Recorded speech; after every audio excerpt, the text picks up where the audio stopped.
5, 4, 3, 2, 1, showtime!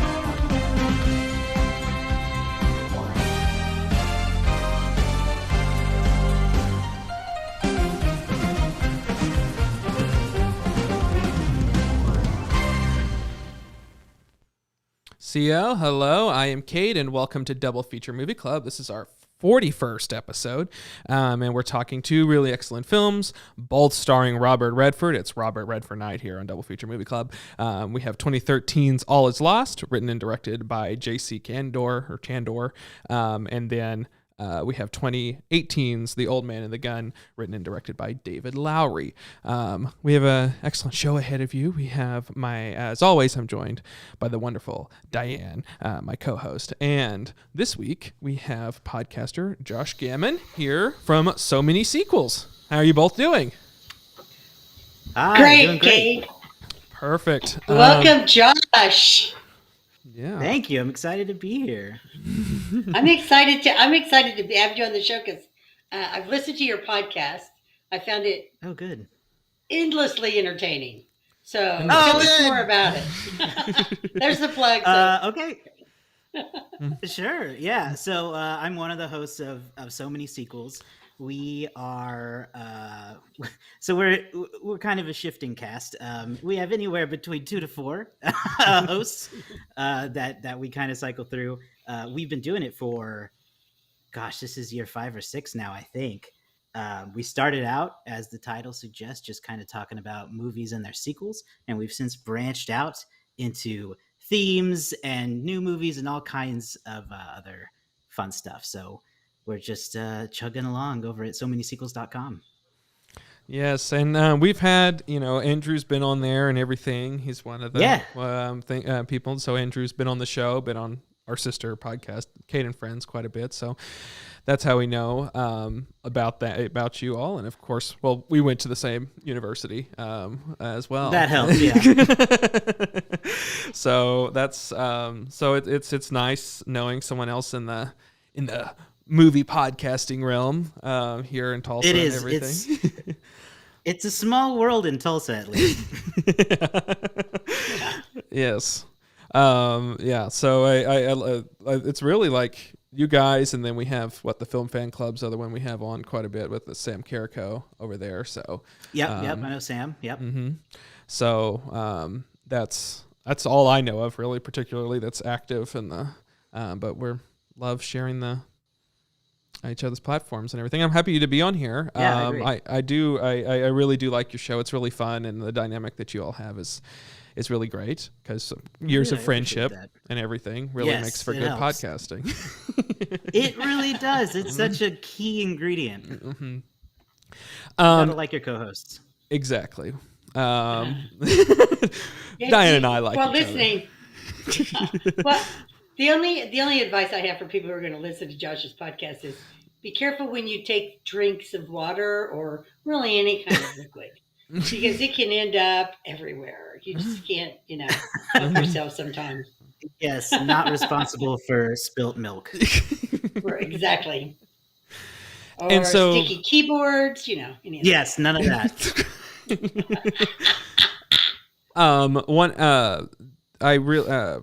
So you just got finished with games and a series of movies related to games. You just did Jumanji. Before that, you did Clue, which is my favorite comedy film. So I love that series that you just finished a lot. Yeah, that was a really fun one. I mean, it kind of timed out that games are kind of being turned into movies more often, it seems. Jumanji was brought back several years ago. Clue has had a couple of versions made, and there's all the video games as well. So It was And then, a of course, fun month. Dungeons and Dragons, which I Dungeons just and watched last Dragons. night. Did you like it? I loved it. Yes, it I was so did. fun. I loved it. I hope they make many more. I like that a lot. Yeah, It was did. fun. It was pulling quite a bit from Monty Python. I think it's quite obvious that was the biggest influence there. And, Yeah. which is fun. I thought that was fun, and I love seeing Hugh Grant in the comedy roles. I think he's so great, and Chris Pine was really great in that too. It's very charismatic He was. lead. I think he's one of the best Chris's. Yeah, I've always really enjoyed him as an actor. Yeah, he's underrated. I really think. Mm-hmm. I still don't think we've gotten the quintessential role for him, so I'm still waiting for that. I think there's something that's missing in the mix that we haven't had yet. I like the fact that his choices are so different. I mean, you got Hell and High Water and Dungeons and Dragons, and he was in Wonder Woman, and I mean, he just makes some really interesting choices, and it's always worth checking out his movies because at least it'll be interesting. You know? So, but yeah, of the three Chris's, I think he is probably, I don't want to say, well, yeah, I'm going to say it, most talented. Ooh. All the other Chris's on notice. Well, think about it. In the last week, you could have watched all three of them in 3 different movies. That's true. So I haven't seen Guardians of the Galaxy, but I did see the Chris Evans movie that's out right now. So, I forgot the name of it. Isn't that terrible? I mean, that tells you something, right? Must have been great. Must have been great. Yeah, whatever that streaming thing was. I find it sad that he's like Chris Evans isn't like, I don't feel like pushing himself as an actor right now. Yeah. I think he's a lot better than some of the work he's been doing. Mm-hmm. Like I think sort of that's been one of those things that's been written with this last movie he did is like, the references and with like all the stuff with like that's odd. His post Marvel work is very, very strange when he could be using that to do some more experimental or pushing the craft or whatever, but he's wanting to do these kind of referencey things and very surface level stuff. I don't know. Which is a shame. Didn't he do that one with the kid that was I don't know. That one was a really good movie. I think I know which one you're talking about. Yeah, that was a really good movie. I'm going to look it up just because. But that was one that he was doing between Captain America movies. Yeah. We have Ava joining in. She agrees that Chris Pine's the best Chris. Well, Chris Pine is the best actor altogether. Mm-hmm. Right? Yeah, Ava said Hemsworth is gorgeous, but ... Yeah, I mean he's good comedically. He is, and you have to find the right sort of vehicle for him and everything, and he within lanes he's really good. I think a lot of times you see people lean too much of like, do whatever you want out there, and it's like he's just out there like floundering, and you're like, oh, someone needed to rein him in a little bit, or give him a track to kind of go down, but he's just out there. I don't know. So I felt that way with the last Thor, and and like Ghostbusters and stuff. That's just like, oh, give him a track that will go down, and he's really good. But when he's just out there, just like the directions, be funny and just riff. It's like he can do it, but at what cost? At what cost? But didn't Chris Hemsworth? Isn't he like taking a break from acting right now? Oh, is he? I think I heard that too. That rings a bell. Yeah, I don't know. Are we missing a Chris? Is there some other Chris that's in the mix? I'm sure we are. Chris Pratt. Yep. And it's like Guardians of the Galaxy. Yes. And I think that Guardians is right in his wheelhouse. Like that is perfect. That yeah. What can you say? I mean, like that. I think he does a great job. There's not. And he was great, with his voice work in the Lego Movie.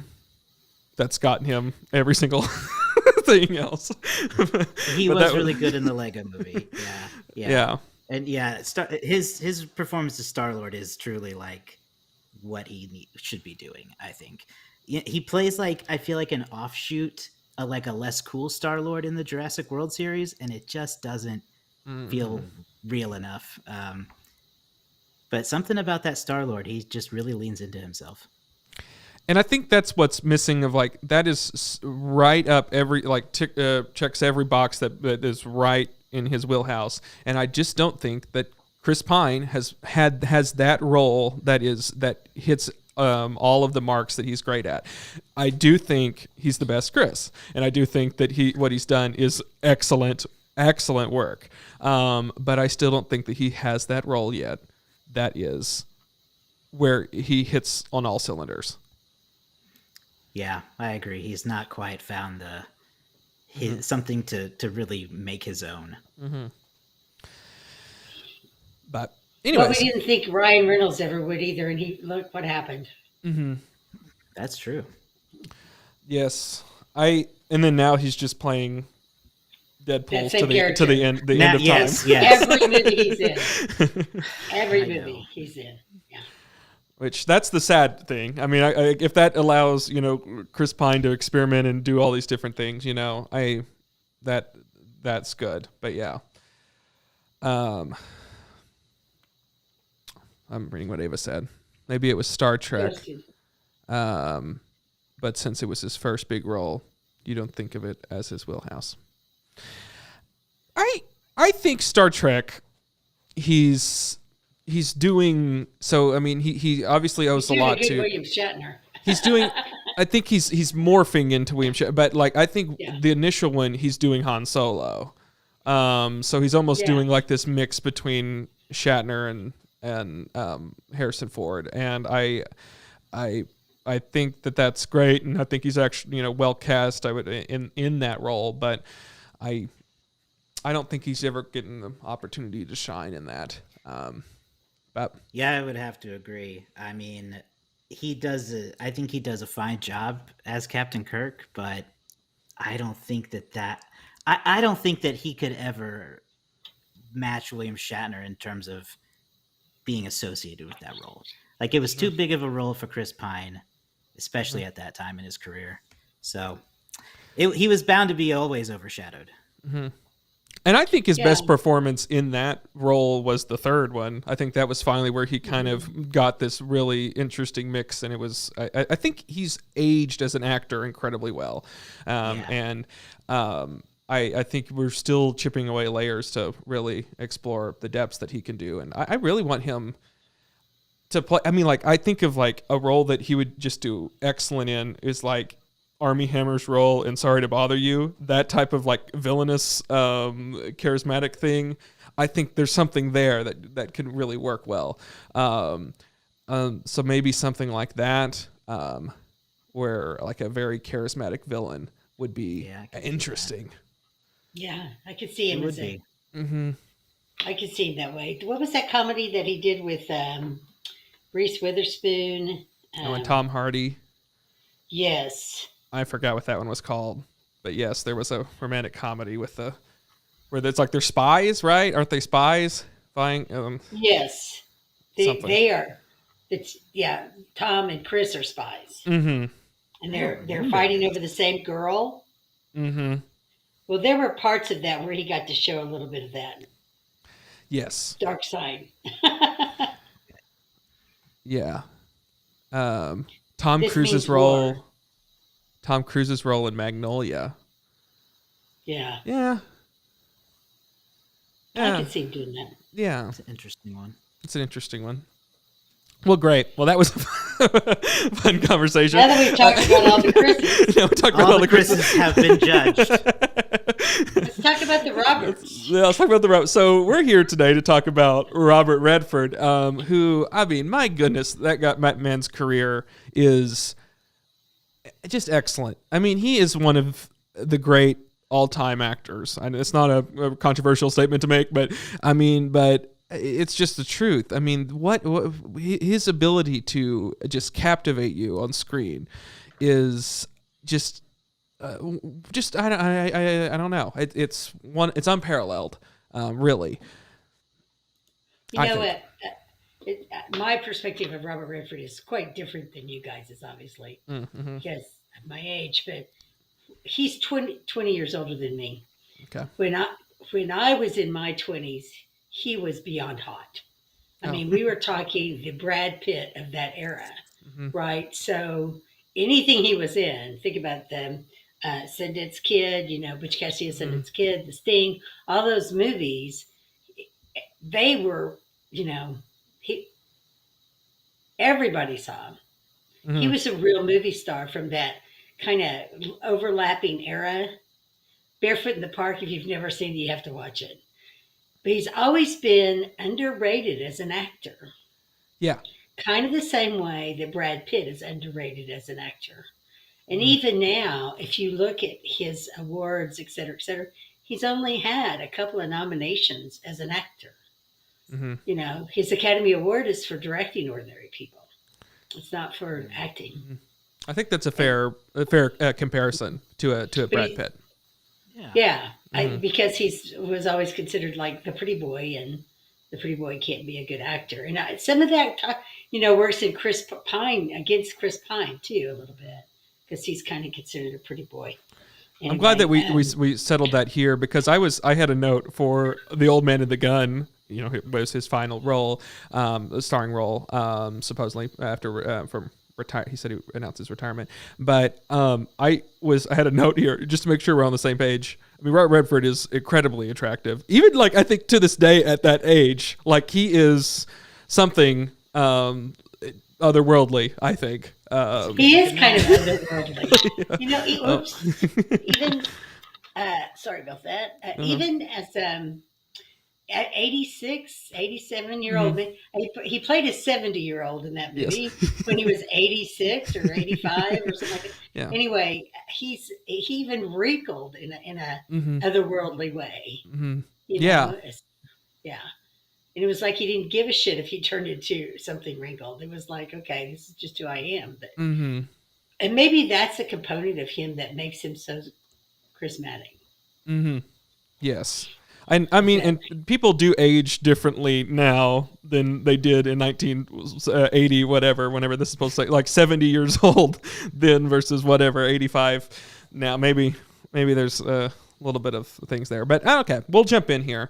He's an outdoors guy, Yes. So outdoors person. So big ranch, living on the ranch, riding the horses, doing the thing. I did want to know in that movie, and maybe you looked it up, where did they get what film did that clip come from? I was wanting to know that too. I assumed that you would know that. I was looking. I was thinking, where did this come from? It could have been 3 Days of the Condor, I guess. Anyway, I thought that was great. They found a clip. Yes, when he was young. But we'll get there. He was a star. Let me ask you guys this question: have you ever seen The Sting or Butch Cassidy and the Sundance Kid? I have seen The Sting. I have never seen Butch Cassidy's one of the ones I have not seen of his, which is great movie. Same. I've seen The Sting, but not Butch Cassidy. It's a great movie. Well worth the time to see. Paul Newman and Catherine Ross was really young in it. And really, really a good movie. Well worth it. One of those westerns that is kind of up there with, not your John Wayne movie at all. The Chase is where the clip came from. That's what Ava said. Yes. I knew somebody would know. The Chase. Okay. Well, great. We'll jump into these. 3 Days of a Condor. Watch that one too. That one's really good. Okay. That's right in his wheelhouse. Okay. Noted. So our two films we're watching are late career Robert Redford movies. They are both from writer-directors, indie writer-directors. So I mean, I don't know how much we're going to talk about his whole thing. Of course, Robert Redford founded the Sundance Institute, and that's where a lot of these people, like J.C. Chandor, said that he met him when showing Margin Call there, and he's like, could you be in my next film? And he's like, sure, so I mean, I love that, Robert Redford. And anyways, so so we're about to go. Our first film we're going to talk about is 2013's All Is Lost. Later we'll talk about The Old Man and Gun. First we'll go play a little musical interlude, and Diane will tell the plot of the movie All Is Lost after this short. Can I just Robert Redford fangirl? Okay.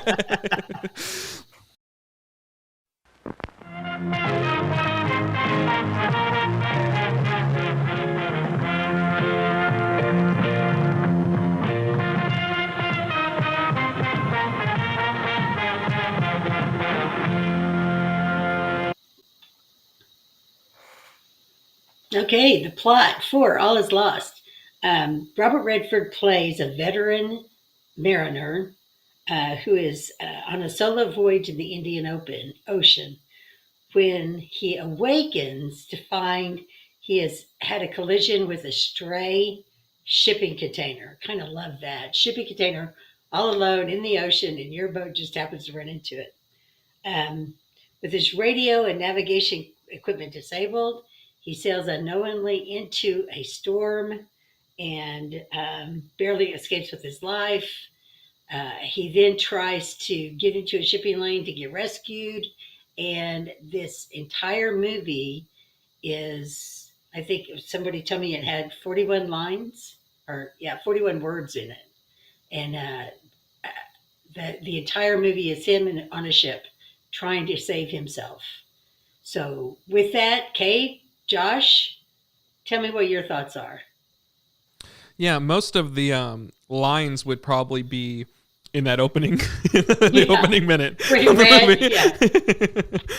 the opening statement. And then all the rest of it's not there. Let me emphasize solo. Yeah.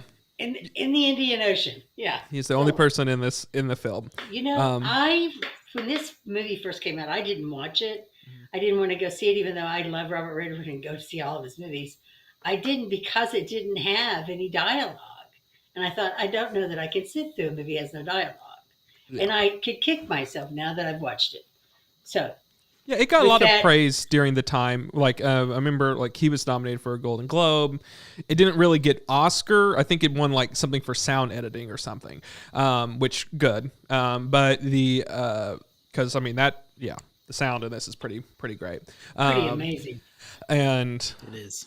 But not it didn't get too much other Oscar. It got some noms, but I think I read where Chandler or Chandler, however you say his name, and Robert Redford were both pretty disappointed that the studio didn't put it out there for, through the award seasons, because they really thought, and they should have been mad about that because it was really a good movie.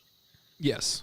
And before we jump in, so we have watched two of J.C. Chandor's movies here on Double Feature Movie Club. We had previously watched his first film, Margin Call, and then the film he did right after this, a Most Violent Year.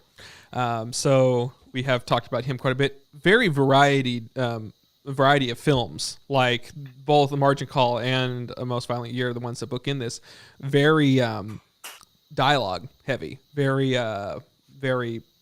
That's the sort of characters. Yeah, bunch of characters. Like, compare this to Margin Call, it's completely different of a film. Margin Call is tons of people just talking in boardrooms and just a huge cast of characters.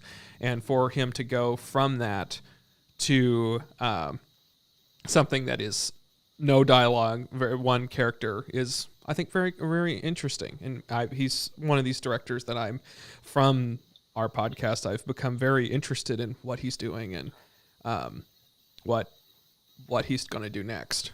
Which the next movie he's going to do is Kraven the Hunter, which I don't know what to think about him doing Unexpected. Yeah. The only film we haven't done of his is he did which I think, I don't know, Diane, if you saw that one, he did that action film for Netflix, The Triple Frontier. I hate to say this, but, I love a good action film. They just, gray-headed old lady, but I love action films. Mm-hmm. Anyway, they're fun. I actually turned this one off. Triple Frontier? Time. And I just couldn't take Affleck, another second of Affleck. Ben Affleck was killing me in that movie. And it had Oscar Isaac in it. Yeah. It had Pedro, the guy everybody Pedro loves Pascal. right now. Mm-hmm. Yeah, and I mean, it had some good actors in it, but Ben Affleck was just annoying as could be. The Affleck brothers, man, I've gotten to where now, if they're in a movie, I just really don't want to be involved. Isn't that terrible? So I am going to go back and finish it because it really wasn't a bad movie. It was just I was done with Ben Affleck in it. Mm-hmm. I mean, that career is so interesting to like tell a movie about the 2008 financial collapse very right after it sort of happened, and really, that's one of my favorite films we've talked about here, and I've said that, and just so expertly written, and like just that cast is excellent. And to work with Robert Redford on this silent film is interesting, and then go from that to then telling this sort of mafia movie but it's through the lens of we've talked about Most Violent Year on here, and that very, very interesting politics of it too. It's just that was a fascinating film. To then do an action film for Netflix, to then do Kraven the Hunter. I mean, it's interesting thing. It is a path. It is a path. He is on a path. Well, anyways, let's talk about what we thought about this film. Josh, what was your thoughts on All Is Lost? So I have never seen it. This was a first-time watch for me. I have to admit that Robert Redford is a bit of a blind spot in my viewing history. I've seen some of his stuff, but he's not an actor that's really fallen into my inner circle of rewatches, so to speak. So it was interesting to get to do this double feature. So since I hadn't seen it before, I did not know this was going to be a one-person, no-talking movie. So I had to when I started it, I had to totally readjust my mindset. Mm-hmm. So this movie is, God, it's really intense for no one talking, really, Mm-hmm. And it was an experience for me that this is one of those movies where it's really good. I don't know if I had a great time because I was like, what? What's going to happen next? Oh my happening. God. Right. As soon as you saw the school of fish, you thought, oh my God, this is going to attract some bad fish. I really had to sit with it for about a day and a half before I was like, you know what? Maybe, because my first reaction was, I don't think I like this. But sitting with it a little bit, I definitely have a huge respect for what it does and how both the director does it and how Robert Redford handles this experience. It's very intense. Yeah. No. Diane. Not pleasant. Did you like this movie? I did. I knew going in it was had 41 words. Diane's been saying that for weeks now. I was like, I don't know if I can watch it. Maybe I only 41 words. 2 hours and 41 words. Yeah. I could not take my eyes off of it, though. I was like, oh my God, what's going to happen next? I think that was the key. It was the tempo of the movie and the there were no moments of just boredom. It was like one thing after another. And even though the act might have been very simple, it gave you insight to the character. Like when he shaved. I mean, he's got all this stuff going on. He stops and he shaves. I kind of gave you some insight into him, what he was thinking, that he wasn't scared to death, and he was methodically working through this issue. And but to me, I just found it mesmerizing. Just could not take my eyes off the screen. And usually all I could think was, I can get my kitchen clean now because there's no words. But actually I couldn't. I mean, I literally could not take my eyes off the screen to see what was going to happen next. Yeah, I agree. I was nervous as well that this one was going to be no words. And, I mean, what I like about Robert Redford is his delivery of line, like he has such a unique voice and styling and charisma, and I'm like, how is that going to translate when you take his words away from him? Because I mean, as you see with our other one, very word heavy and everything, and most of his performances are that way. I mean, that's what so I was like, that's going to be interesting to see him not have that to sort of rely on. And I thought how they paced the film and how they showed that, revealed things and all that, it made it very interesting to watch. It was really well paced. And I agree, couldn't keep my eyes off of it. By the time he gets on the raft, I think they could have sped some things up, but that up to that point though, I thought it was really very fascinating and really just an excellent performance from him, of just a man who is put in this situation. I liked how one of my notes here was that they didn't play up his reactions. Like he was very methodical. He was very like, okay, this is happening. Very measured. Very measured. Like it not like I'd have died immediately. Yeah, I would have passed out just going halfway up the mast. I mean, yeah. Holy cow! Yeah, I like when he climbed it. When he climbed it, and then like the sort of shot from below, like that, like and how high that, and then the storm's approaching, and you're like, oh my god, like that. All that was just like it's a series of individual tasks, which in other movies does not work, but in this movie, I felt it really worked. Of like he's got to accomplish this thing, this other thing goes wrong, and he's but then he like succeeds. Like there's elements of like, oh well, then we've completed that task, or then sometimes that task did not work, and so like it's enough of a vary of like it's not so like repetitious of him doing this task and then everything. Yeah, so I really did find this movie to be very interesting in that they didn't sort of do the melodrama of like, why God is this happening to me, like in a lot of these films and everything. Like it's just like, I think how a normal person would sort of, or at least how I felt like it was, if I was competent, how I would react to the situation. If I knew what I was doing, I might act like that. Yeah. Yeah, I think it definitely got the impression that he was prepared for everything that he possibly could be prepared for. And he just went to the next task.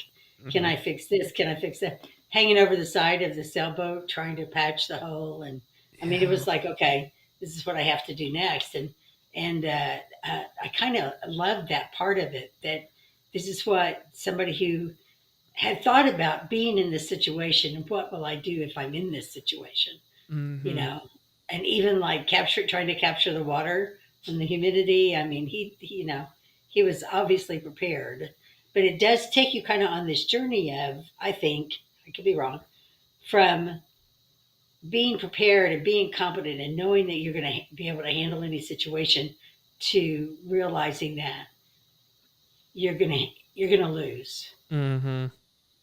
And competent people have a hard time giving that up.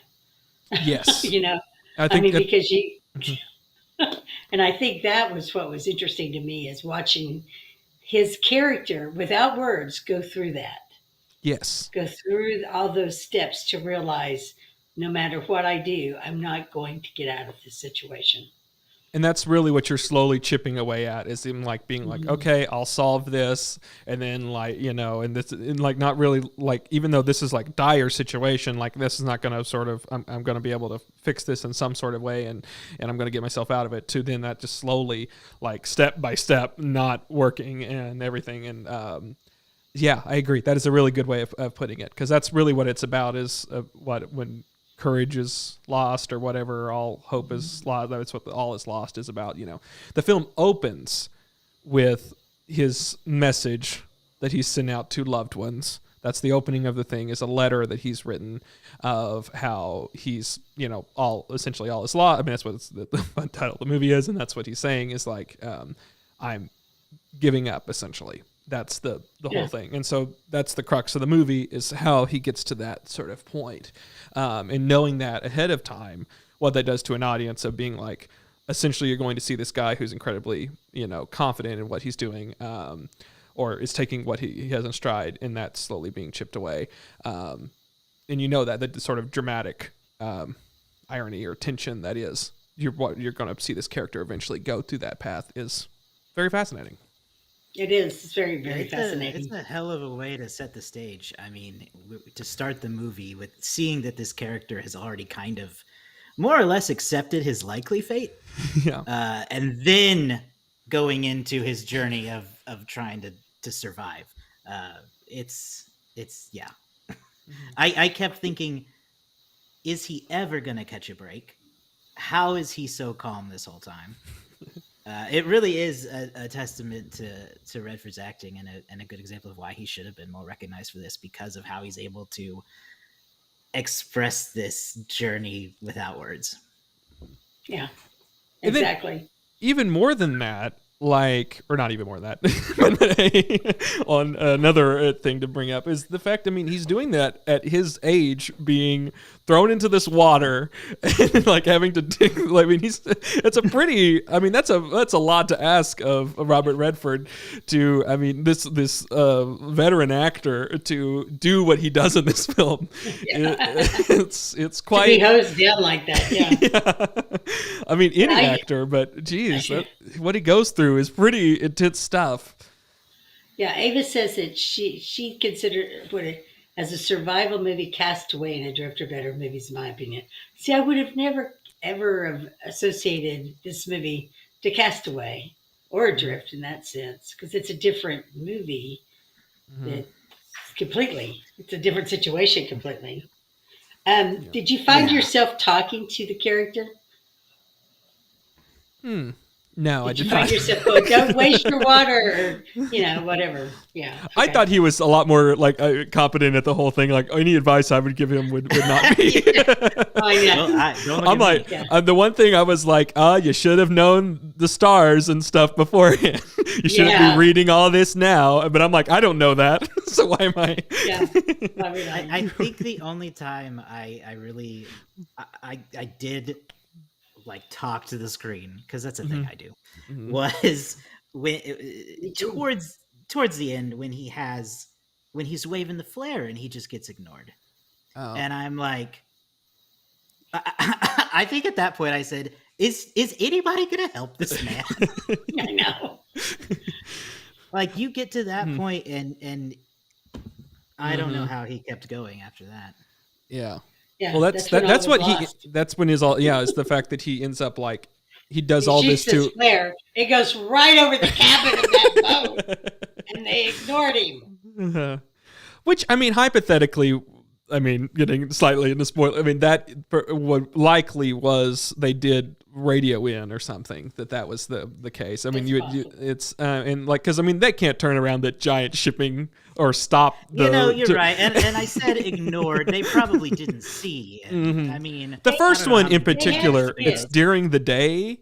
In that flare was oh, you're wasting it a little bit right now. Later it's at night and it's so visible that you're like, okay.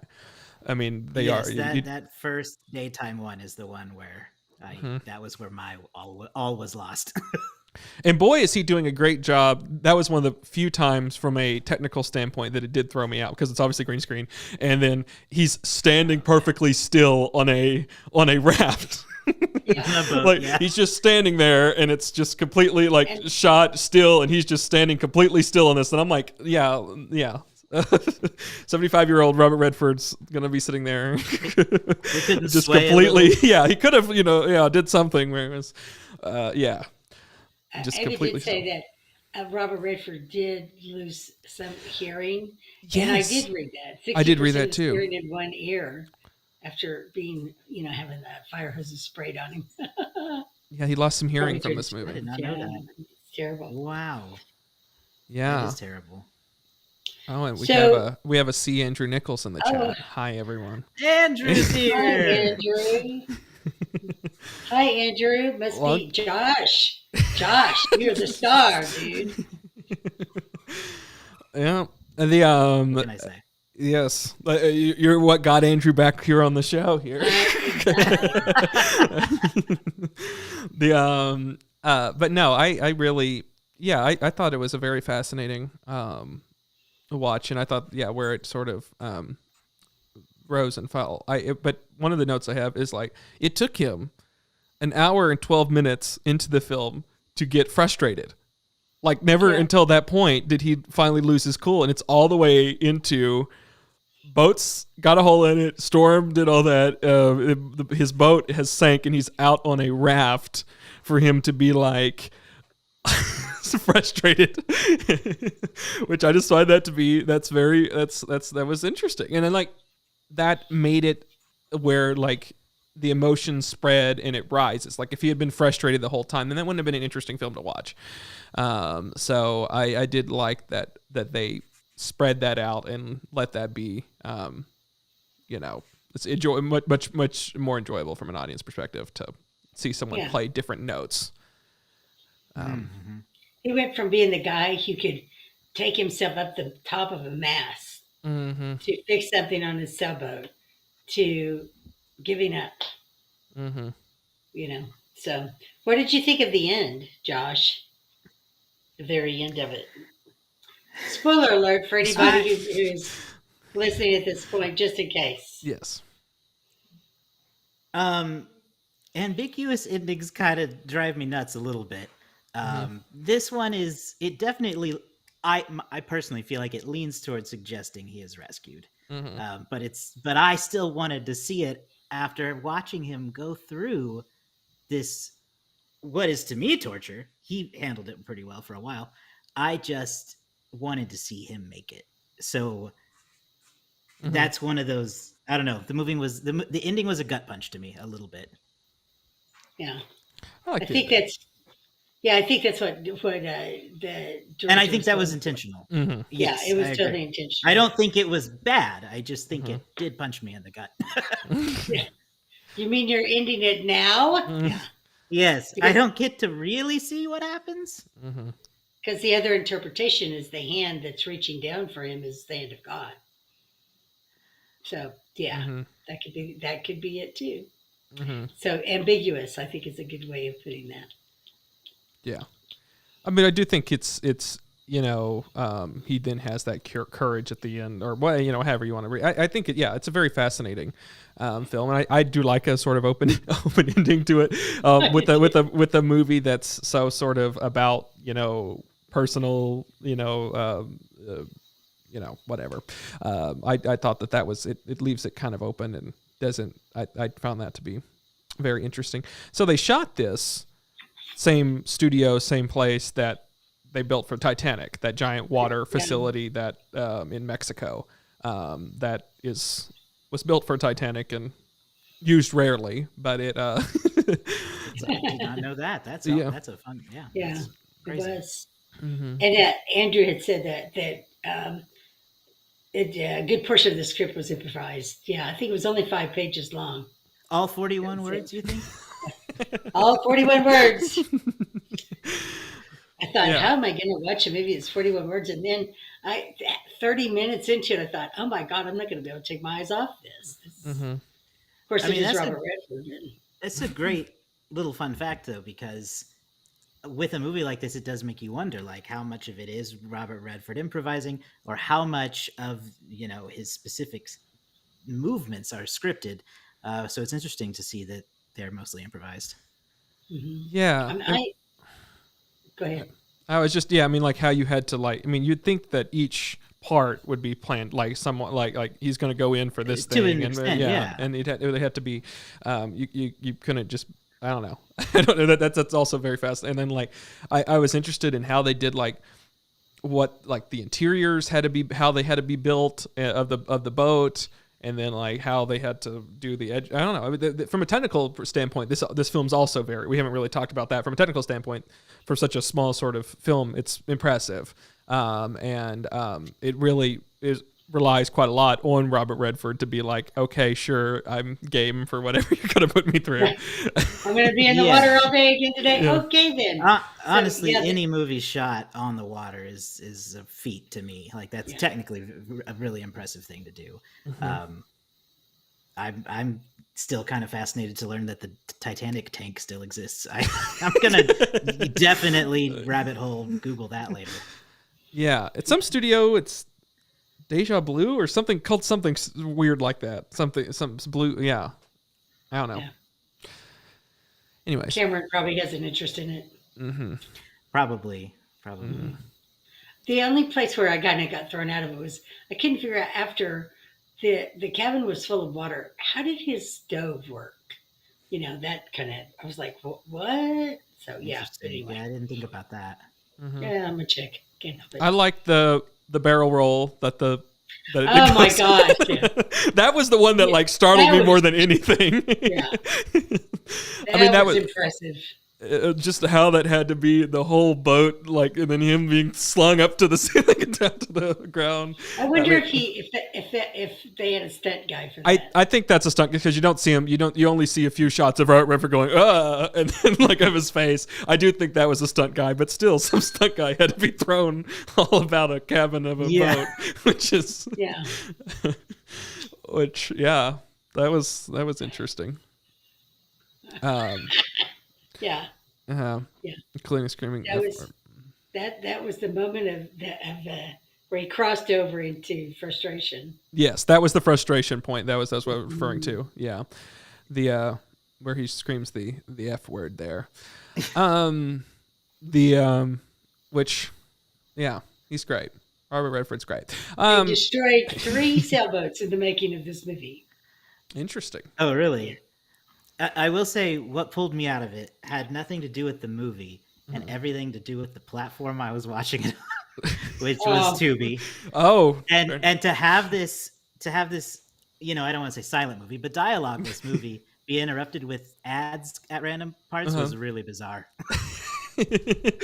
Yeah, we watch on Tubi a lot for these films and everything. I do think it. I mean, at times some movies I'm just like I can't. And I do purchase it because it does sometimes ruin the flow. I thought the placement of this one was, and the other one we watched today, both on Tubi, were actually pretty good they're at breaks, and it kind of allowed me to breathe a little bit and remember that language does exist in the world. That's fair. Yeah, that's fair. We love I Tubi. was like, I don't want to watch a Guardians trailer right now. Anyone else getting like the weird Incredibles wear your masks and do I got that. It's like somebody forgot to discontinue that particular ad. That is I don't think that was pretty funny. Current ad. Yeah, I don't think it's a current ad. Yeah, and for Incredibles 2, I don't know how. Yeah. Yeah, I was like, huh. Yeah, I don't know. I was like, these are much more intense guidelines than I remember us doing these days. Yeah. You know what's incredible? Wearing a mask and staying 6 feet away. And I'm like, socially distanced in Disney World, I think is what it was. Yeah. I was like, oh. And I got that a few times. Yeah. So, Tubi, if you're listening, probably need to discontinue that ad. Yeah, you might check your roster. Do some replacements. Yeah. We love Tubi, though. We really want to advertise for them. We're huge fans. It was great to have a free option to watch the movie. I will not complain about that. And we do like their captions. I like how their that interface works, where it's just a toggle thing. And I mean, the fact you don't need an account is pretty great. And I think it's a really easy platform, and a lot of great indie films on there as well. So appreciate Tubi a lot. I do really like their content and their strategy of all that, where it's free and it's out there, and you just have a few ads. There's a lot of platforms like that popping up lately. A lot of I forget what they call them. It's FAST. It's an acronym, FAST. Is that type of free advertising something? It's good. People like it. Yeah. Yeah, they add movies all the time to Tubi. All the time. And they're starting to add A24 movies, in fact, Cade. Interesting. Oh, really? Fun. Well, I guess we'll get into Diane. Yes. We'll start with you here. Yes. What would you recommend this movie, and what would you rate it? I would recommend this movie. Don't be afraid of the lack of lines, because I think it's still a wonderful movie. And I want to give it a wave. Can I have a wave? Okay. Oh yeah, that's definitely food and beverage there, Diane. We'll give you a wave. A wave. Okay, and I had that ready, but so that's good. The I thought you would. The great. I like that the wave on Apple is like the Great Wave, the famous Japanese painting. Like they use that as the template for that, which is pretty cool. Just a weird art thing. But anyways, Josh, would you recommend this movie, and what would you rate it? I would recommend it, not with a warning for the dialoguelessness, but for the warning that you should be prepared to maybe be anxious. If that's a mood you're in, then I recommend it. And I give it 3 stars out of 5. 3 out of 5 stars. Cool. Yeah. We have this ready here. Yeah, I really like this movie a lot. I thought there's your 3 stars. Oh, it's vertical. Hey. I don't know why yours keeps vertical. It's vertical. Okay, it works. 3 out of 5. I'm trying to move it for you, not covering your face. Yeah. I do really like this movie quite a bit. And I thought it was incredibly, like I said, well paced. That's an excellent silent performance from Robert Redford, and endlessly entertaining. There were. I mean, at times it was like the pace. I do think it was an hour and 40 minutes. I do think that 10 minutes could have been trimmed out, and that we wouldn't have lost anything because of how, just to get it at an hour and a half, and it would have moved a little bit breezier. And if I would have cut anything, it would have been some of the raft stuff. And then, or him going back to the boat to get the other, there's just a few things that could have been tightened, and then it would have been perfect. But I would recommend you watching this movie. Absolutely. Especially since it's free on Tubi. But just in general, it's a really, really excellent movie. And it's really interesting to look at from a craft perspective. I gave this movie a canned food and a spoon. I had a feeling you would take that one. I didn't take that one. That's what I did. David gave it 2 flares. 2 flares. That was a good choice. I like the flare, yeah. I don't know what causes that to go blue sometimes, but there it is. Yeah, flares. The I thought it was really fun. Really fun. It wasn't really fun. It was entertaining. Yeah, I don't know about that. It was captivating. So yeah, definitely captivating. Definitely. Next up on Robert Redford Night, we will be talking about 2018's The Old Man and the Gun, written and directed by David Lowery. After our short intermission, be sure to grab something from the concession stand.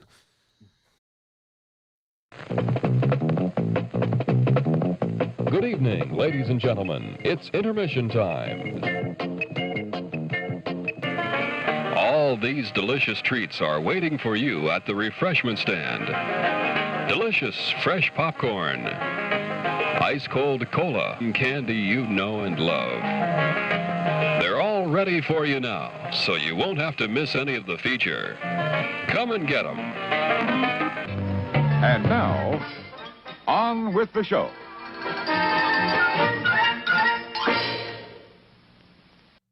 Okay, I'm here to give the plot of The Old Man and the Gun from 2018, written and directed by David Lowery. Robert Redford, in his final starring role before announcing his retirement, he plays real-life career criminal Forrest Tucker. He is known for his various prison escapes and bank robberies. Redford works alongside fellow accomplices, played by Danny Glover and Tom Waits, to form their Over-the-Hill gang, as they're branded on TV. After one of their robberies, Redford's character meets a woman named Jewel, played by Sissy Spacek. The film follows their romantic connection as well as the Overhill's gang's various robberies, and a detective, played by Casey Affleck, working to put all of the pieces together to hopefully catch the career criminal a final time and permanently put him away behind bars. That is the old man and the gun. And I wrote that synopsis, Diane. I didn't look that up. I'm happy with You my read synopsis. it? Or you wrote I it? wrote it. Or I you wrote what? it. You wrote it. Okay. Yeah, I thought I did a good job there. You did an excellent job. Thank you. You did an excellent job. When there's not a good enough, like the synopsis that I looked up to really talked about how he like escaped from San Quentin, and I'm like, that's not really introduced until later into the film, but okay, yeah. That's not a real big part of it. It's like after escaping from San Quentin, it's like, that's not the instigating thing of it, but he did do that. So Diane, we'll start with you this time. What did you think about this movie? Well, I gotta love me some Robert Redford, right in his wheelhouse. These kind of movies. They're comfortable. You're gonna be entertained by it. Mm-hmm. I was surprised to see. I didn't read or look anything up about this movie before I watched it. Good. So I was surprised by Sissy Spacek, who I love. Yes, she was a surprise, and then Elizabeth Moss was a surprise. Yes, that she showed up in this movie, and then I was of course disappointed by Casey Affleck.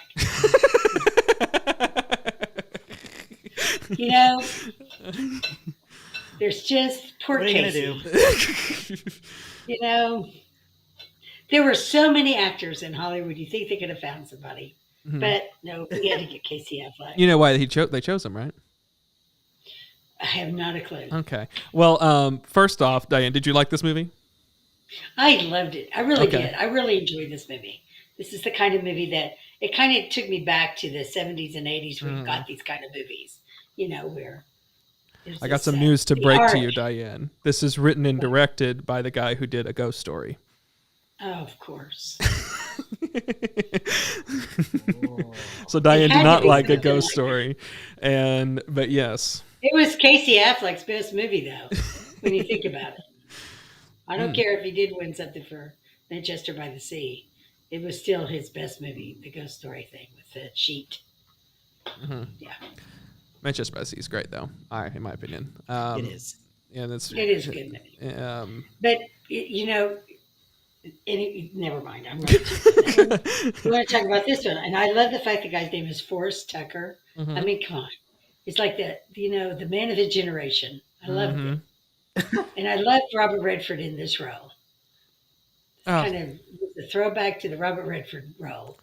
I agree. Like this is, I get why Redford would announce his retirement after this film. Like there's not going to be probably another role that's going to be so tailored to all of his strengths in a starring vehicle. And so I do get it because this is going out on a high note, I do think, because this is just perfect Robert Redford charm, but like still with you later on you sort of get he's like a little bit more of a grayer character than you had initially let on, and I thought that was very fascinating to do because he's just so effortlessly charming in this role and captivating.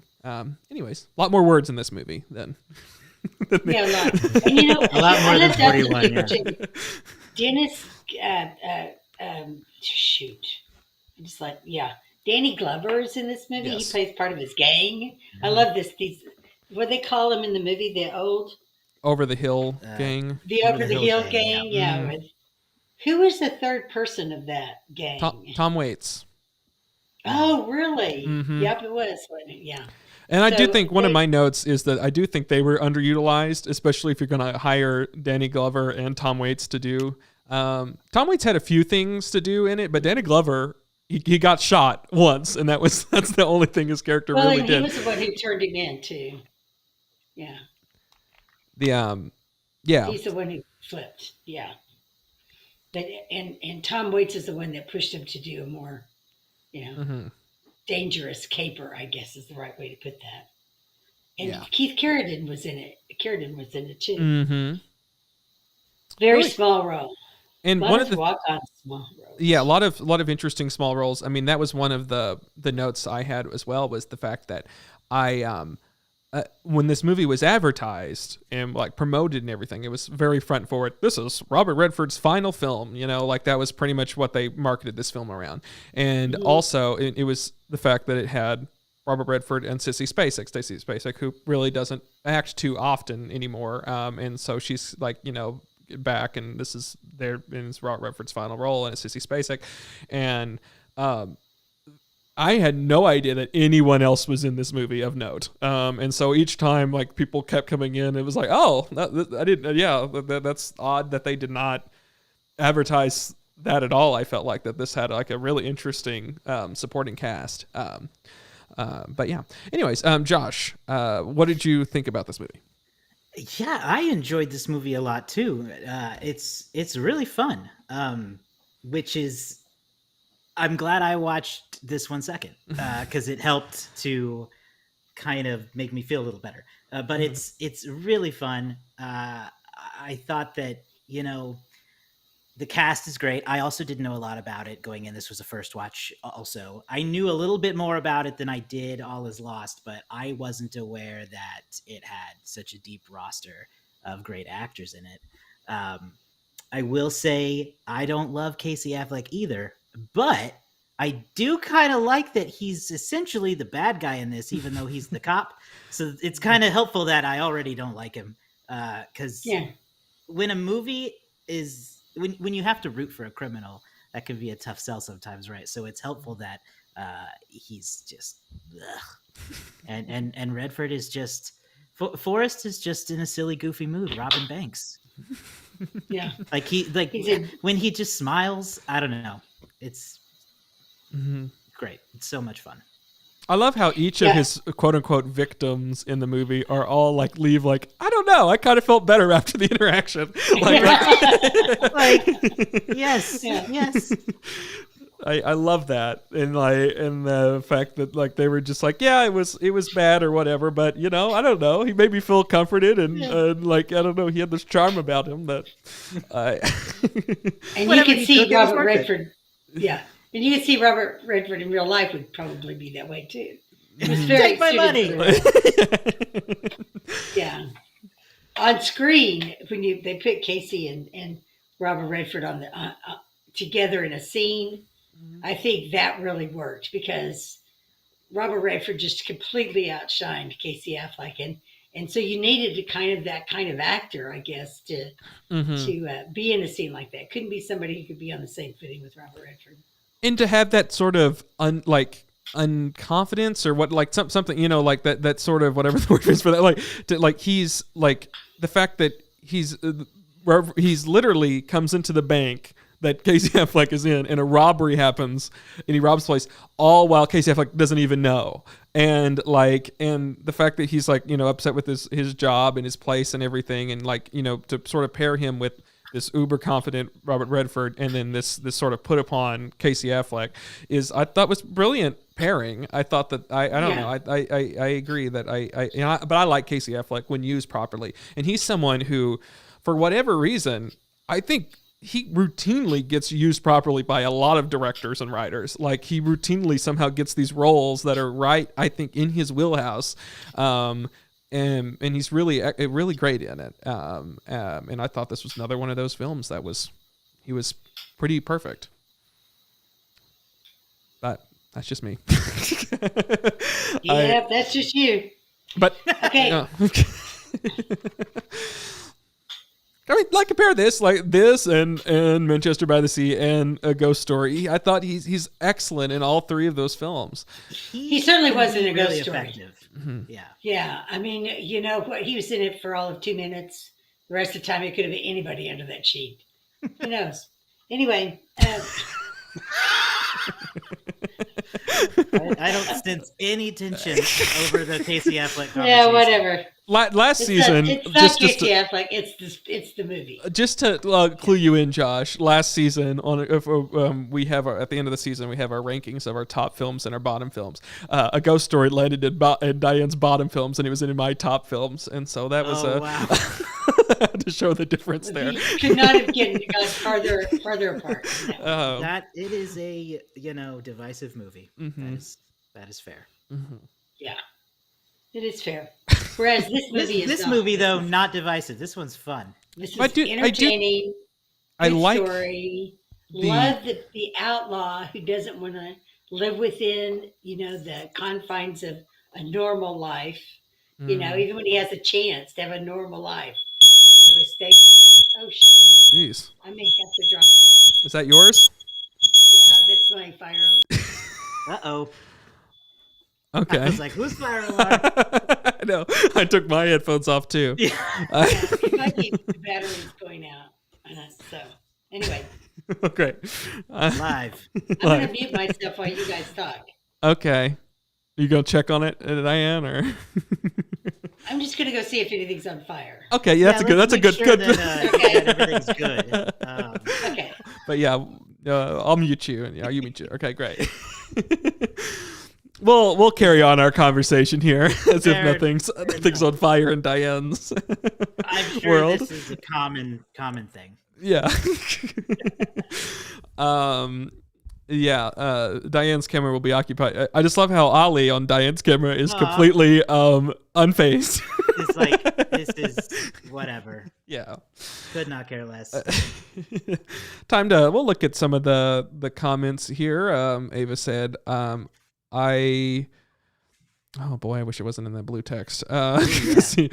I don't think there's anything I can do about it there. Somehow it changes to be that. Did that change? There we go. Did that change anything? There we go. Oh, there we go. Now it's white. I would have liked a little more about Forrest Tucker's motivation put in the movie. I read the real Forrest wanted to be infamous and wanted a movie made about him.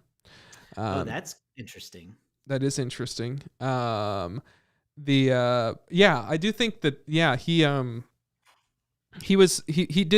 they did talk a little bit about like, oh yeah, he loves telling his story and loves like, whenever one of the past detectives was talking to Casey Affleck, he's like, oh yeah, he loves telling how he does these escapes and everything and all that.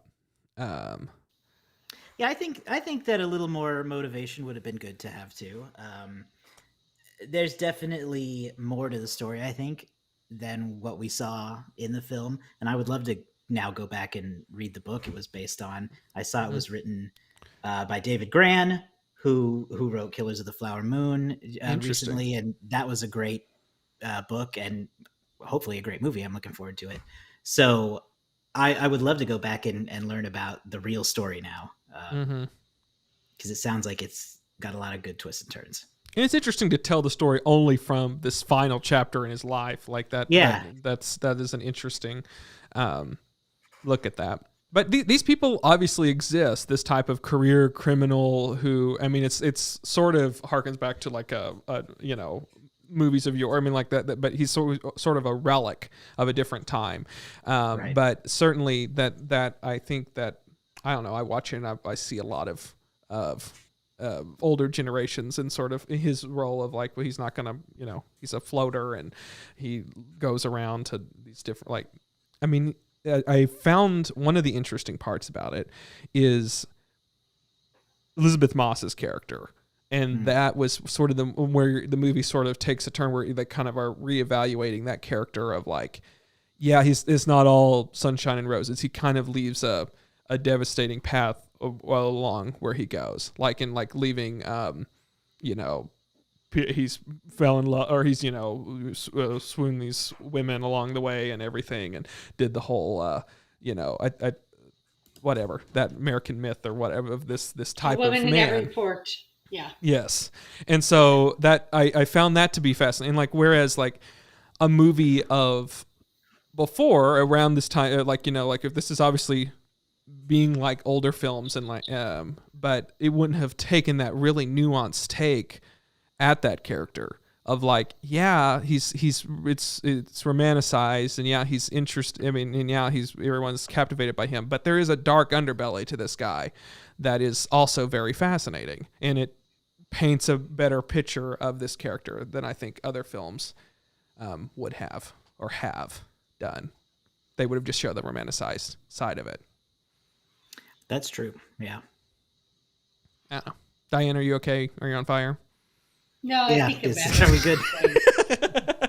I think the battery's just going dead. Oh, okay. Yes, the house is on fire, but my God, we're going to finish this podcast because that's what we do. Uh-huh. I do this for TV. The show must go on. The show must go on, yeah. That's right.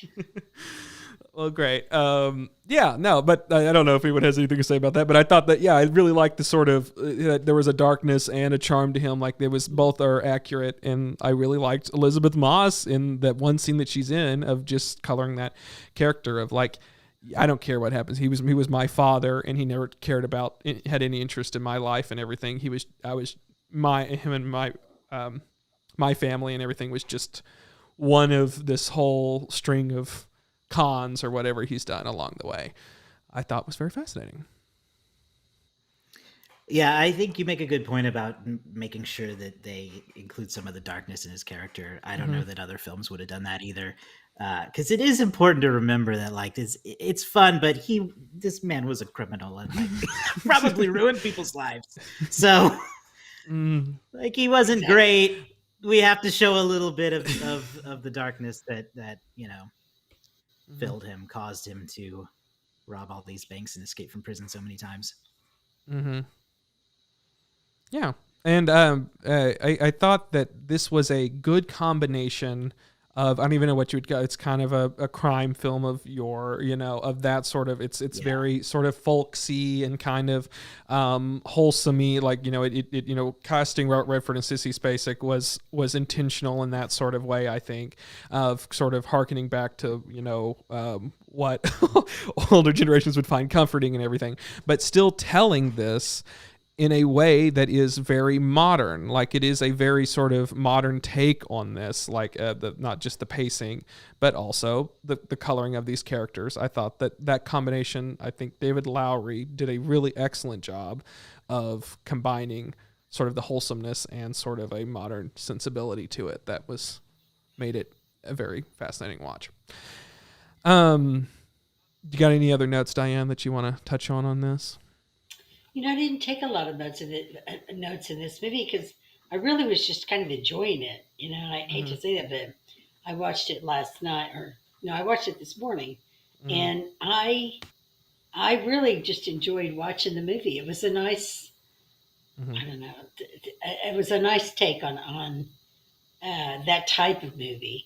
You were talking about how it seems like to me it was built for Robert Redford in a lot of ways. But kind of like Hell or High Water was kind of built for Jeff Bridges. It's kind of that kind of role that's defining, in a sense, like that they've always played or that they played well. Yeah, he's done a lot of heist, that's a big part of his filmography, is the sort of criminal, is the suave criminal, or the guy who pulls off heists and stuff. Yeah, it feels like a throwback for sure. Yeah, and setting it in a past time period. Yeah, and they really capture the era well, I think. And it's also just the type of crime that doesn't happen anymore in that way. You don't have guys just robbing banks left and right like this and then escaping prison. So that also makes it feel like actually, banks get robbed almost like a relic. Yeah, banks get robbed a lot, but not in the same way. Yeah. Not in the same way. People don't get away with it like they used to because of, electronics and all that stuff. And people don't escape from prisons. I love the fact that he escaped on a boat. Yeah, they show very late in the film, very at the final act of the movie. They say, "Here's all the ways he's escaped from prison," and they do all these flashback scenes. But that was an interesting kind of, break from the film, like a visual break that they did. It's kind of odd to do it so late in the film, but yeah. I one of the notes I had, because we've watched a lot of these things. The guy who so when he steals the car from the lady with the child, which again very dark, but also like, you know, like it sort of showed that at this point, this character sort of turn and like you sort of see what has to happen in these sort of situations. Like before it's like, oh, he stole a car, and you just see the sort of aftermath of it, and he's like, oh, he's got caught. And this time you have to see literally what he has to do, which is like hold a lady hostage in front of her kid and everything. But that lady, played by Augustine Frizzle, the wife of David Lowery and the director of Never Going Back, which we watched earlier, two episodes ago on Double Feature Movie Club. So that's who that was. Had to mention that. Also had to mention David Lowery. I was hoping from A Ghost Story, whenever they're at the diner and Sissy Spacek orders pie, I was hoping we would get a 12-minute scene of Sissy Spacek eating a pie.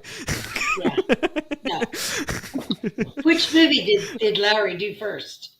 A Ghost Story. He did A Ghost Story. He learned. He did a weird like sort of Bonnie and Clyde knockoff film with Casey Affleck and Rooney Mara, where they were robbers. That was his first film he did, and then he did A Ghost Story, and then he did Pete's Dragon, the Pete's Dragon movie that Disney, wow. The remake of Pete's Dragon. You know, this Thing will hire anybody. he's also got a bit of an interesting path, doesn't he? And so that's where he meets Robert Redford. And so he's like, Robert Redford, I want to make this movie about Forrest Tucker. And so then they do that. And then he did, he's in the new, or sorry, then he did A24's The Green Knight, that movie. So which is on our list of at some point to watch. So that's which was the his King Arthur movie, obviously from the Green Knight, Dave Patel, and then David Affleck is Affleck in it? I don't know if Affleck's in it. I don't know if Affleck's in it. I don't think he is. I saw The Green Knight, and I don't remember Affleck in that one. Okay. And then he's in the news again right now. He did the Disney Plus remake of Peter Pan. Okay, from The Green Knight to Peter Pan. Yeah. Peter Pan and Wendy. He just did that. That's what was just released, last weekend or something? So he's in the news again. Oh my gosh. So that's another guy. Odd career. Very odd career. So Definitely. He did also edit another thing that we've watched here. He edited Upstream Color, which was not, I did not care for it. We talked about that. But yeah, he edited that film. So he does edit some things. I don't really have any other notes. Robert Redford's great, and is he great to look at too, even at his age. I think that he's very just an interesting. He makes interesting choices too. He's just a captivating performer. And Sissy Spacek's so great. And she deserves to have a new sort of second wind in her career, I think. Or third or whatever. I think that she's so good still. Like that performance could have been a lot of different things. And like could have been where she was.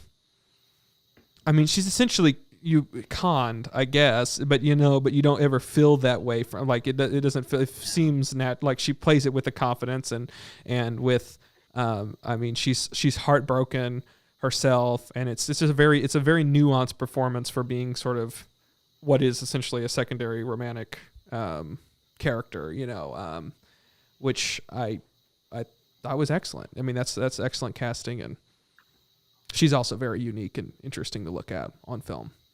Mm-hmm. Yeah, she seems of a different time as well. Always her look.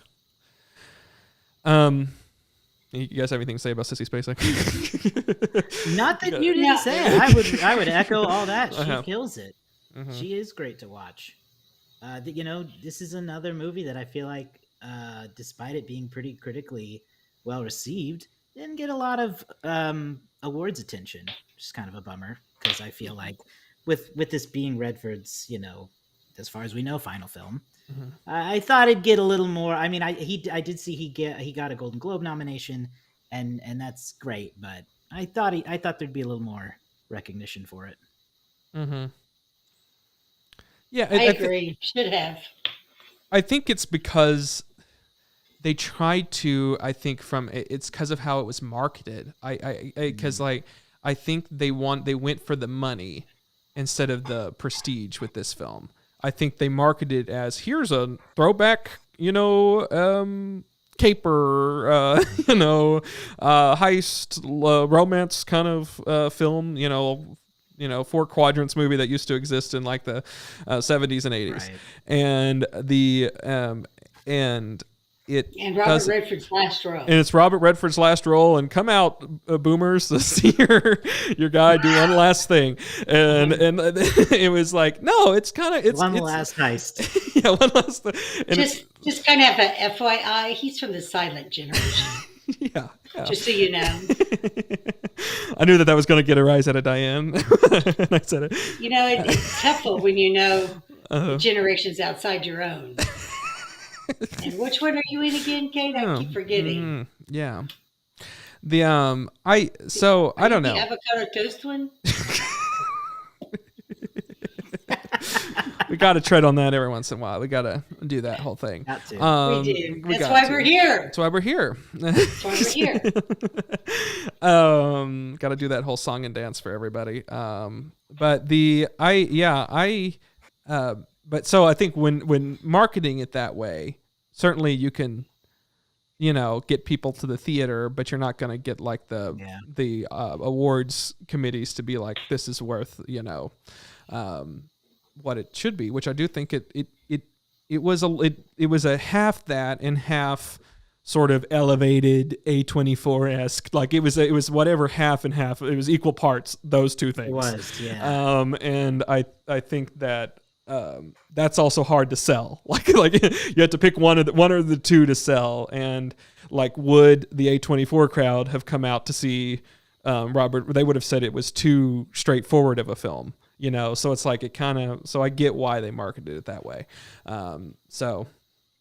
Anyways, Josh, would you recommend this movie and what would you rate it? I would recommend it. It's fun. It's a fairly quick watch. So definitely go watch it while it's free on Tubi. Mm-hmm. And I'm going to give it 3.5 out of 5 stars. Okay. Let's see how I do a half star on here. I'll put 3. No. Let's see. What can it be? Is there an old man emoji? 3 stars and an old man. We'll just do that. Why is it vertical? I don't know why. I wish I could figure out why this is vertical, but on yours only.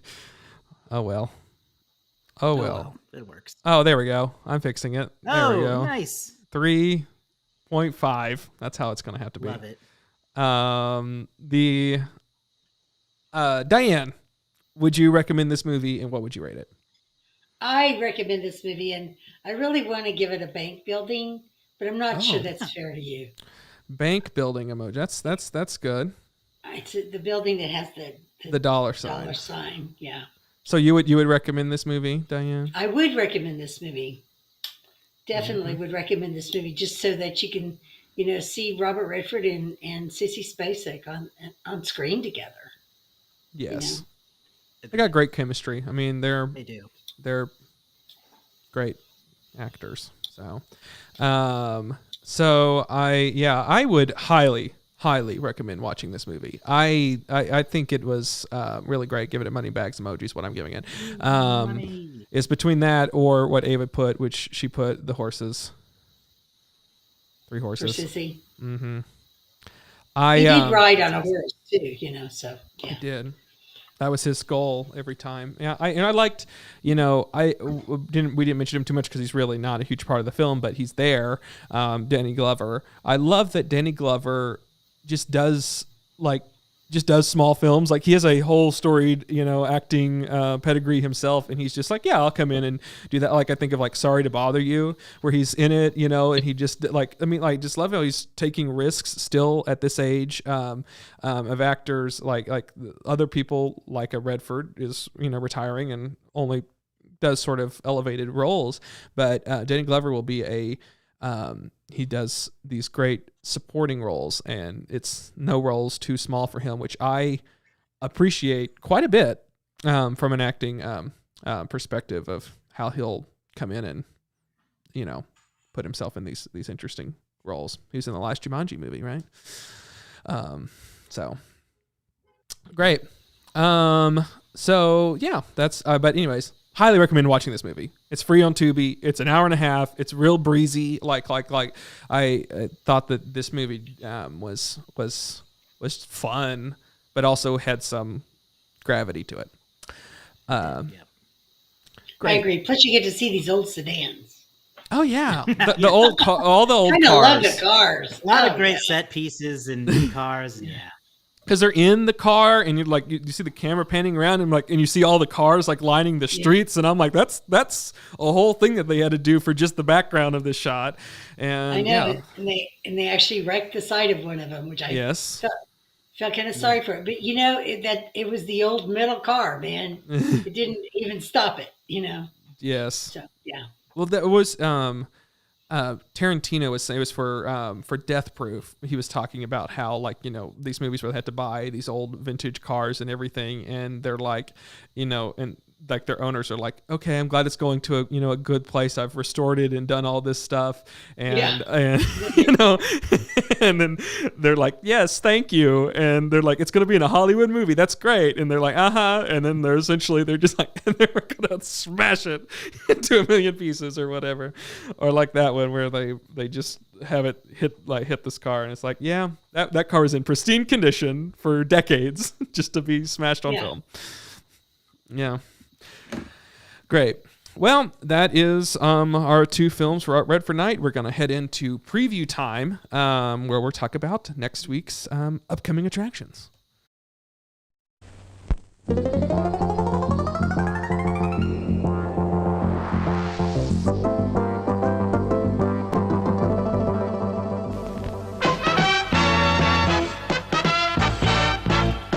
And now, preview time.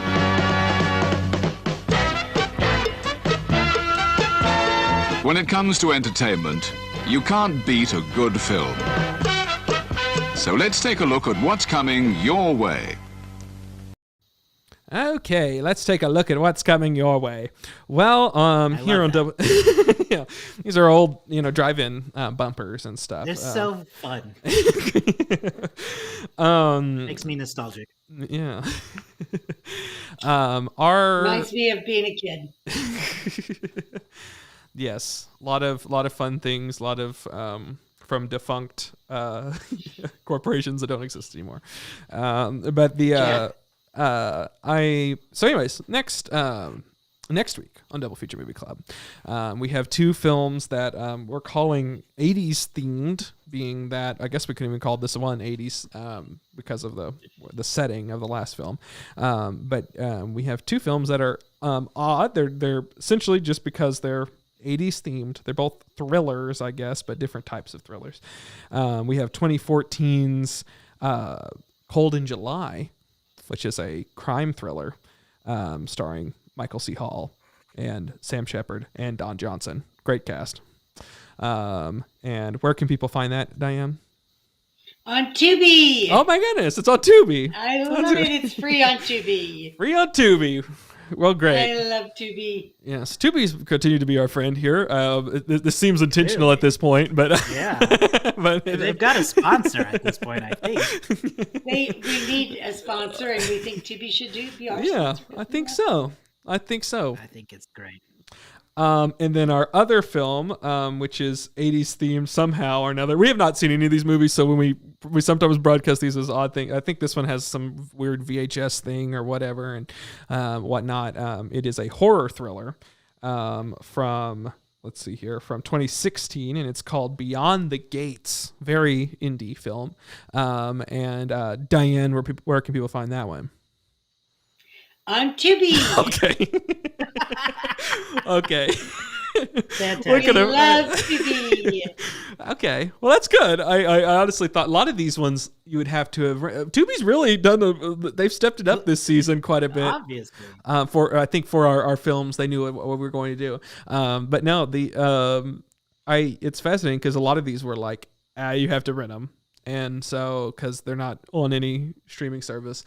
But that's great. They're both on Tubi. Wow. Okay. Well, that's fun. Well, great. Watch it beforehand on Tubi. They're free, and then join in our conversation. We haven't seen them, so we don't know what we're having you get into, because we just pick movies that seem interesting or whatever. I do think this episode, in my opinion, what we just had, the Robert Redford night, is probably our best pairing we've had this season. I'm going to say that. Just so everyone's aware. We typically have one that's really good and one that's not so great. And sometimes we disagree about which ones those are. But I do think that this one right here, were both incredibly great films. And I think it's our best pairing we've had this season. So if that holds any water. Yeah, it does. I agree, Kate.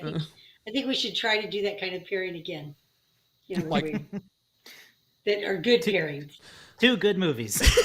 Good movies for a I think that's a good pairing. I think you're right. From now on, let's only do good movies. Good pairing. Sometimes you gotta have a bad movie in the mix. They're too fun. This one's a chance with I don't know about these two. I haven't heard anyone ever talk about these 2 movies we're about to watch. Yeah, me neither. We find these on like lists of like underrated films or whatever and stuff. So and sometimes we find some really interesting diamonds in the rough of movies that like I've never heard people talk about. We often bring up like Bad Education as an example. I've never heard anyone ever say anything about it, but is an excellent film. It should be still on HBO because it was an HBO film. But unless it's one of those ones that weirdly got kicked off of the service, who knows? You never know. But yeah, we find some interesting good ones here, and I highly recommend, like we've done earlier, watching these Robert Redford films on your own, especially since they're on Tubi. Yeah, I think this might be the first time this season where all 3 of us have agreed on both movies. Mm-hmm. Really? Yeah. I think there were some times that we were like maybe all disagreed on. Only if it's free. Yeah. You have nothing better to do, and I think it's definitely the first time that all 3 of us have said enthusiastically highly recommended. The other one we did, Kristen Stewart Night. We both liked those 2 films. We all 3 did and recommended them. But I do think there was a quality difference between Personal Shopper and Clouds of Sils Maria. I liked Clouds a lot better. And have continued. That's one that's really stuck with me more. The Clouds of Sils Maria has really stuck with me more than a lot of other films we've watched. Well, great. Josh, we appreciate you being here on the show and doing this double feature movie club. This was so fun. Yeah, I had a great time. Yeah, and where can people find you on social and your podcast? So you can find me, Josh Gammon, on any of the social medias. I'm on most of them, and that's my handle on most of them too. So find me there, and then you can find my show, So Many Sequels, at So Many Sequels on social media as well. It's at So Many Sequels Pod on Instagram, and of course our website is somanysequels.com, where you can get links to those socials and where you can subscribe in whatever podcasting app you choose. Yes, and how often do you release? What's like your release schedule for that? So we release weekly right now. Our season typically runs from the Oscars all the way to the end of the year. So we try to keep it weekly on Mondays as a release schedule. Cool. Yeah, that's great. And highly recommend it. I love their banter and everything. It's fun. And I know you sometimes disagree as well. And so that's always fun.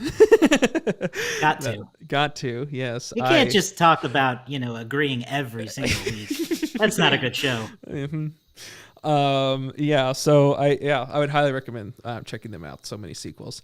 And Double Feature Movie Club, we are on Instagram and we're on Twitter at Double Feature MC. So we post extra content there. We post 60-second reviews, so you'll see a shorter version of whether we recommend it and that sort of section on Instagram and also on my TikTok at the K Thomas. So subscribe there to see that. If you joined our live stream, you can always listen to us later as a podcast. Monday mornings, we put out our podcast weekly. If you listen to this podcast, you can always join our live streams Sundays at 6 p.m. Central. We have a fun time here. As you can tell, we've answered a lot of different questions. Happy to have Andrew in the chat, and always happy to have Ava here joining in. She keeps it alive over there, and I love that. I love her enthusiasm, and she'll be on the show later this season. We only have 4 more episodes here for our season on Double Feature Movie Club. So as we said last week, brace for impact. So that's coming to a halt pretty soon. But we have a lot of fun things coming your way. A lot of interesting theme nights, and I don't know. I'm excited about the films. There's a few in particular that I'm incredibly excited about. Me later. too. I can't wait for you to see. Yeah, there's one that Diane's tried to force to happen for years now. I know you're gonna hate it, but I'm glad you're gonna get to see it.